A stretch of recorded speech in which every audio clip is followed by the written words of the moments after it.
మా ఊళ్ళో ఒక పడుచుంది దెయ్యమంటే భయమన్నది. ఈ పాట వినగానే మనకి ఫస్ట్ గుర్తొచ్చేది డెఫినెట్గా హీరోయిన్ కాంచన. కాంచన చక్కని పేరు, పేరుకు తగ్గట్టే మనిషి కూడా అంతే చక్కగా ఉంటుంది. ఈ తరం ప్రేక్షకుల్లో చాలామందికి కాంచన గురించి తెలియకపోవచ్చు.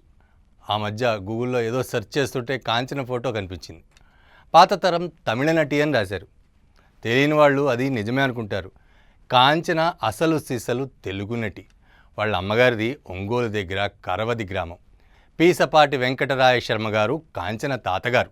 శర్మగారి కుమార్తె విద్యుల్లతను పురాణం రామకృష్ణ శాస్త్రి వివాహం చేసుకున్నారు. ఈ పురాణం వారిది విజయవాడ. మద్రాసులో సివిల్ ఇంజనీర్గా చేసేవారు. కాంచన మద్రాసులో పుట్టింది, అక్కడే పెరిగింది.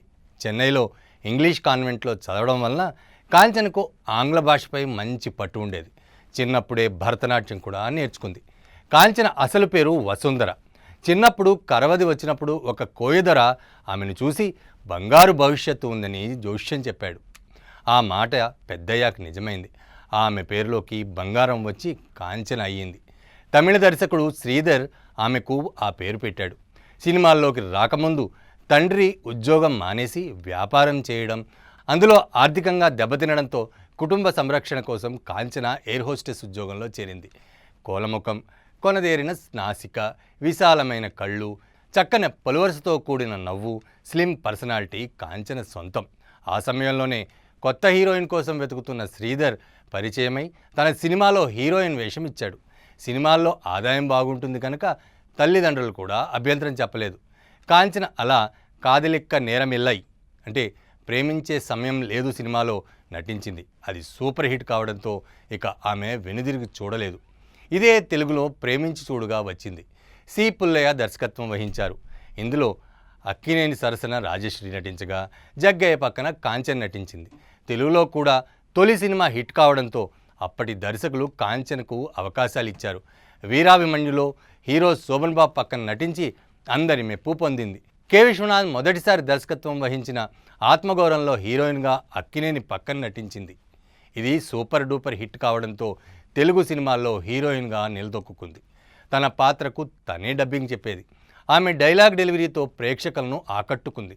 ఎన్టీఆర్, అక్కినేని, కృష్ణ, శోభన్ బాబు తదితరుల హీరోలతో నటించింది. తమిళంలో ఎంజీఆర్, శివాజీ గణేశన్, జమినీ గణేశన్ వంటి పెద్ద హీరోల సరసన హీరోయిన్గా చేసింది.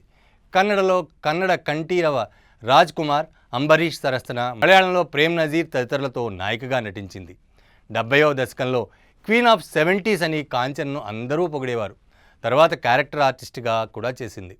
సాత్విక లక్షణాలు ఎక్కువగా ఉన్న కాంచన నిజ జీవితంలో చాలా సెన్సిటివ్గా ఉండేవారు. ఆమె ఎవరినో ప్రేమించిందని, అతగాడు తిరస్కరించడంతో పెళ్లి చేసుకోలేదని అంటారు. ఈ వ్యవహారంలోనే తల్లిదండ్రులతో గొడవలు జరిగాయనే కథనాలు కూడా ప్రచారంలో ఉన్నాయి.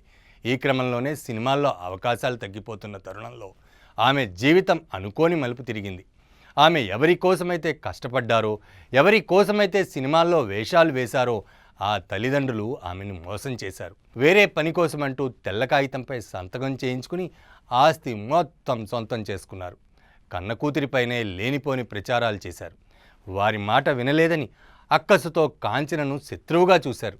ఈ మోసాన్ని భరించలేకపోయిన కాంచన బెంగళూరు వచ్చి చెల్లెలు గిరిజ ఇంట్లో తలదాచుకున్నారు. సంపాదించిన కోట్ల ఆస్తి మొత్తం పోవడంతో ఆమె దిక్కుతోచని స్థితిలో పడిపోయింది. అప్పటికే సినిమా అవకాశాలు తగ్గిపోయాయి.